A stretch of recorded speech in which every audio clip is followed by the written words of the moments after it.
वृत्रासुर की उत्पत्ति और उसके पूर्व जन्म की कथा। नमस्कार दोस्तों।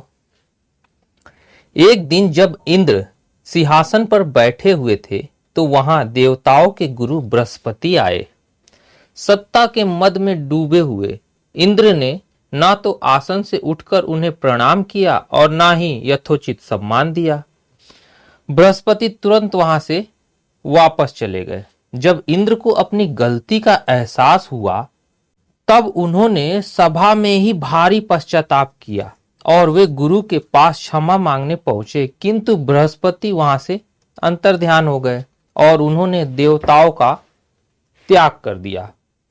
गुरु का अपमान भूल कर भी मत करो। गुरु के रुष्ट होने पर व्यक्ति श्रीहीन हो जाता है। उसका वैभव, ऐश्वर्य, पद, प्रतिष्ठा सभी कुछ चला जाता है। दैत्यों ने देखा कि देवताओं के ऊपर से गुरु का संरक्षण समाप्त हो गया है, वे गुरुहीन हो गए हैं, अतः उन्होंने गुरु शुक्राचार्य का आशीर्वाद लिया और देवताओं पर आक्रमण कर दिया और स्वर्ग का साम्राज्य छीन लिया। पराजित देवता ब्रह्मा के पास पहुंचे। ब्रह्मा के परामर्श अनुसार उन्होंने तत्वाष्ठा पुत्र विश्वरूप को गुरु बनाया। विश्वरूप ने देवताओं को नारायण कवच प्रदान किया।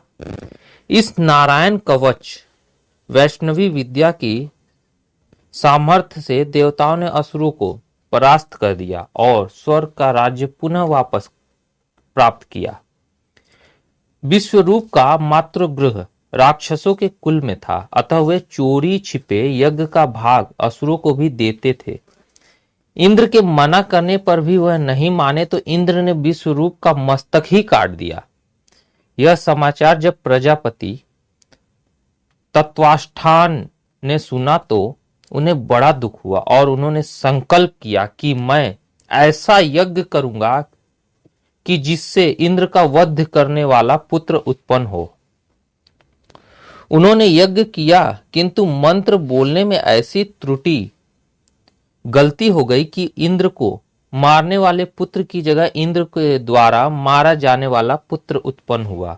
इसलिए वेद मंत्रों का उच्चारण शुद्ध एवं सही ढंग से करना चाहिए, नहीं तो अर्थ का अनर्थ हो जाता है।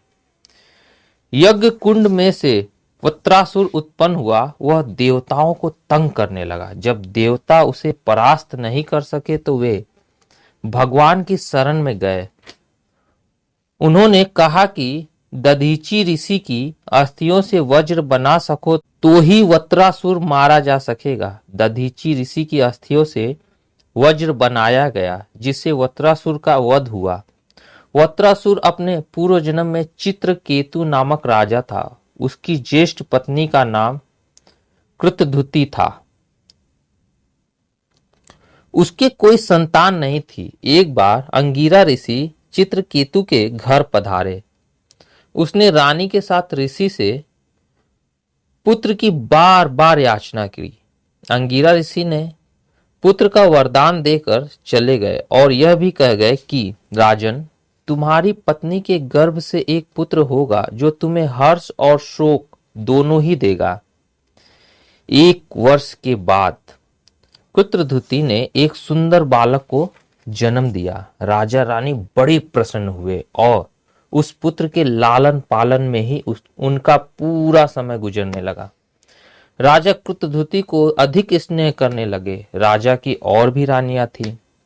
सौतिया डाह के कारण उन सब ने मिलकर एक दिन उस पुत्र को जहर दे दिया। शिशु के प्राण पखेरु उड़ गए। चित्रकेतु और कृतधुति ने जब देखा कि उनका प्रिय पुत्र मर गया तो वे भारी विलाप करने लगे। इसी समय वहां से अंगिरा ऋषि और नारद जी आ पहुंचे। दोनों ने बहुत समझाया कि हमने पहले ही कहा था कि पुत्र सुख ही नहीं बल्कि दुख भी देगा, अतः पुत्र के कामना जाल में मत उलझो। जब राजा रानी शांत होते न दिखे तो अंगिरा ने कहा कि हम तुम्हारे पुत्र की आत्मा को बुलाकर इस मृत शरीर में पुनः प्रविष्ट करा देते हैं। तुम उससे स्वयं बात कर लो। ऋषि ने ऐसा ही किया।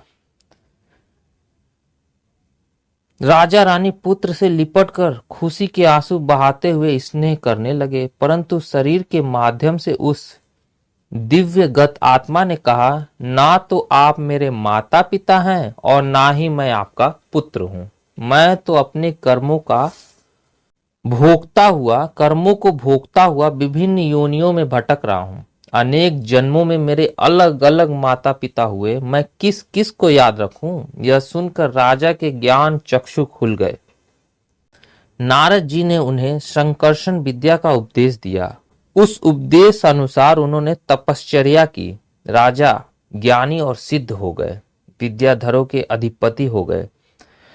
भगवान शेष ने उन्हें अपना पार्षद बना लिया। एक दिन विद्याधर चित्रकेतु आकाश में विहार करता हुआ कैलाश धाम जा पहुंचा। वहां चित्रकेतु ने देखा कि भरी सभा में भगवान शंकर जी माता पार्वती जी को गोद में बिठाए हुए हैं। यह दृश्य देखकर चित्रकेतु को बड़ा आश्चर्य हुआ और वह शिव दंपत्ति के निकट जाकर शंकर जी को बुरा भला कहने लगा। वह बोला, आप तो जगत पिता हैं, भरी सभा में यह कैसी दृढ़ता कर रहे हैं आप। यह सुनकर शंकर जी तो कुछ नहीं बोले, उसकी अज्ञानता पर केवल मुस्कुरा भर दिए। पर माता पार्वती जी को बहुत क्रोध आया। उन्होंने चित्रकेतु को श्राप दे दिया कि जा, अब तुझे असुर योनि में जन्म लेना पड़ेगा। चित्रकेतु के क्षमा मांगने पर पार्वती जी ने कहा, तुझे श्राप तो भुगतना पड़ेगा, परंतु अगले जन्म में तुझे अनन्य भक्ति प्राप्त होगी और तेरा उद्धार होगा। यही विद्याधर चित्रकेतु अगले जन्म में वत्रासुर बना और भगवान भक्तों में उसकी गणना हुई। तो दोस्तों, यह थी वत्रासुर की उत्पत्ति और उसके पूर्व जन्म की कथा। उम्मीद है कथा आपको पसंद आई हो तो लाइक और सब्सक्राइब जरूर करें। मिलते हैं अगली कथा में, तब तक के लिए धन्यवाद।